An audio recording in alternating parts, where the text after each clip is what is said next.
രാജ്യത്ത് HMPV കേസുകൾ 6 ബംഗളൂരു, ചെന്നൈ, അഹമ്മദാബാദ്, കൊൽക്കത്ത എന്നിവിടങ്ങളിലായാണ് 6 കുട്ടികൾക്ക് രോഗബാധ സ്ഥിരീകരിച്ചത്. അതേസമയം HMPV വ്യാപനത്തിൽ ആശങ്കപ്പെടേണ്ട സാഹചര്യമില്ലെന്ന് കേന്ദ്ര ആരോഗ്യ മന്ത്രാലയം അറിയിച്ചു. ചൈനയിൽ ഹ്യൂമൻ മെറ്റാന്യൂമോ വൈറസ് രോഗബാധ വ്യാപകമായി റിപ്പോർട്ട് ചെയ്തതിന് പിന്നാലെ ഇന്നലെ ഇന്ത്യയിൽ 6 HMPV കേസുകളാണ് റിപ്പോർട്ട് ചെയ്തത്.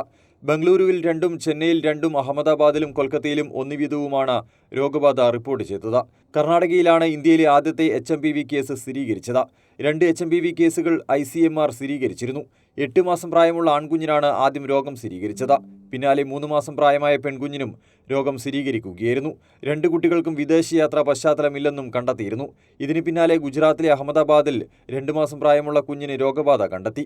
ഇതിന് പിന്നാലെയാണ് തമിഴ്നാട്ടിലെ ചെന്നൈയിലും സേലത്തും ഓരോ HMPV കേസുകൾ റിപ്പോർട്ട് ചെയ്തത്. കൊൽക്കത്തയിലും ഒരു HMPV കേസ് റിപ്പോർട്ട് ചെയ്തിട്ടുണ്ട്. അതേസമയം HMPV വ്യാപനത്തിൽ ആശങ്കപ്പെടേണ്ട സാഹചര്യം രാജ്യത്തില്ലെന്നാണ് ആരോഗ്യ മന്ത്രാലയം അറിയിക്കുന്നത്.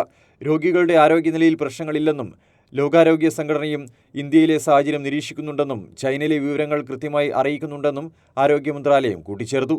COVID-19 പോലെ പുതിയൊരു വൈറസല്ല HMPV എന്നതിനാൽ ആശങ്കപ്പെടേണ്ട സാഹചര്യമില്ലെന്ന് ICMRും അറിയിച്ചു. ശ്വാസകോശ സംബന്ധമായ പകർച്ചവ്യാധികളുള്ളവർ പൊതുനിർദ്ദേശങ്ങൾ പാലിക്കുക, ആൾക്കൂട്ടത്തിനിടയിൽ ഇറങ്ങാതിരിക്കുക, മുഖവും മൂക്കും മൂടുക എന്നിങ്ങനെയാണ് രോഗബാധ തടയാൻ ആരോഗ്യ വിദഗ്ധർ നൽകുന്ന നിർദ്ദേശങ്ങൾ. ഇന്ത്യയിൽ HMPV റിപ്പോർട്ട് ചെയ്തിട്ടുണ്ടെന്ന വാർത്തയിൽ ആശങ്കപ്പെടേണ്ടതില്ലെന്ന് ആരോഗ്യമന്ത്രി വീണ ജോർജും അറിയിച്ചു.